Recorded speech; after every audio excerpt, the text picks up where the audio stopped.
Hello and welcome back to my channel. In my TCVM Basics series, episode 6, I want to go into Chinese herbology.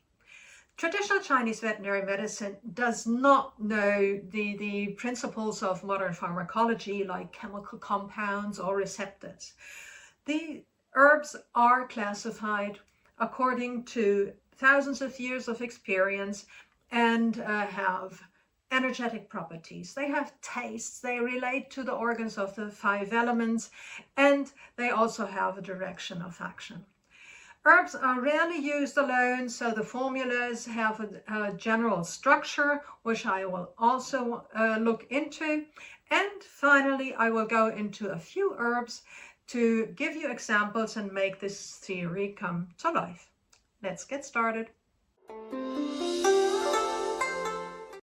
Chinese herbology goes back more than 2,000 years. The first text describes 365 different medicinal substances, so it's logical that we don't have biochemistry or enzymes in these descriptions. The first property you learn is the energetic property. Drugs can be hot, warm, neutral, cool, or cold. Hot and warm drugs activate the body, they tonify qi and get energy moving.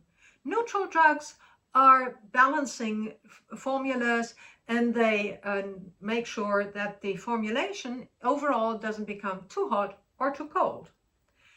Cool drugs, they nourish yin and counteract false heat in this way. And cold drugs clear heat, they calm the body and nourish Xue.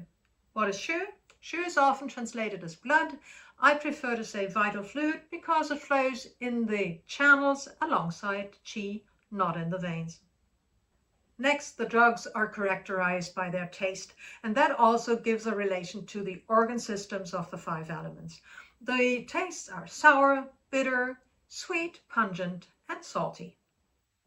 Sour drugs contract like happens when you bite into a lemon and are connected to the liver. Bitter drugs clear heat, they support excretion and connect to the small intestine. Sweet drugs support qi and are associated with the spleen, so the digestive system in TCVM. And pungent herbs, they move qi and shu, and they connect to the lungs, so to the breathing. And salty herbs moisten and are linked to the kidneys. While sweet and salty are obvious categories, the other properties often relate to modern pharmacology. So sour herbs often contain flavonoids. Bitter taste is connected often to alkaloids, and the pungent herbs often contain terpenoids. Another concept is where the herbs move the energy. Yang therapeutics are moving the energy upwards and outwards, while yin therapeutics move the energy inwards and sink deeper inside. These properties are directly related to the temperature of the drugs, so warm and hot therapeutics are yang therapeutics, while the other ones are yin therapeutics. Herbs in traditional Chinese veterinary medicine are rarely used alone. The idea behind this is to restore balance and not just treat one symptom. The formulas are composed in a hierarchy of drugs, and this hierarchy is actually described like members in a government. The king herbs have the major function, and unlike in history, a formula can have 2 kings, 3 kings, sometimes even 4 king herbs. The minister drugs support the king herbs in a formula. They may add additional properties in order to complement the properties of the king herb. And then we have assistants. They balance the formula. They address unwanted effects that the king herbs may have. So for example, if the king herbs are too hot, then you find cooling assistants to make sure that this formulation then doesn't become too hot overall. This is a fine-tuning effect of the assistants, which is quite important. And then we have messenger herbs in many of the formulas. And this messenger harmonizes the formula and also may guide it to specific organ systems. Usually the herbs are not fed directly.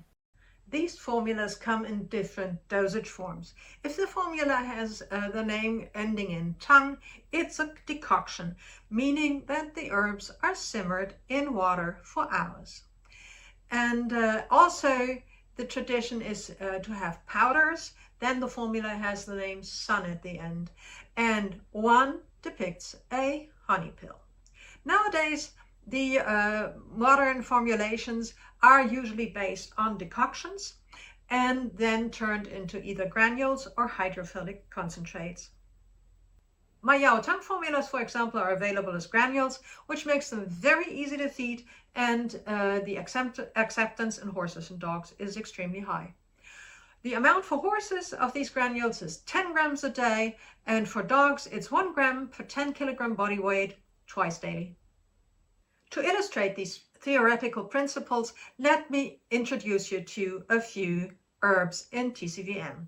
First, let's look at 3 drugs that tonify Qi. First one is very famous. It's Rehmannia.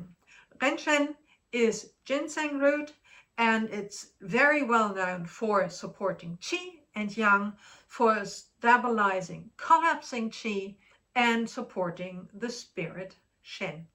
While Rehmannia can have different roles in formulas, often king herb or minister herbs, the next 2 I want to talk about are frequently combined as king herbs. And those are Huangxi, Astragalus root, and Dangshen, Pilose root, also called Foreman's ginseng. And these 2 drugs both tonify Qi, but Huangxi also tonifies Yang, and Dangshen tonifies Yin. And therefore, they balance each other out to make sure that the formulation doesn't become too hot with all its Qi tonification. Now I want to mention some drugs that tonify Xue. First of all, Dangui, Chinese Angelica root. It nourishes and moves Xue and moistens the intestines.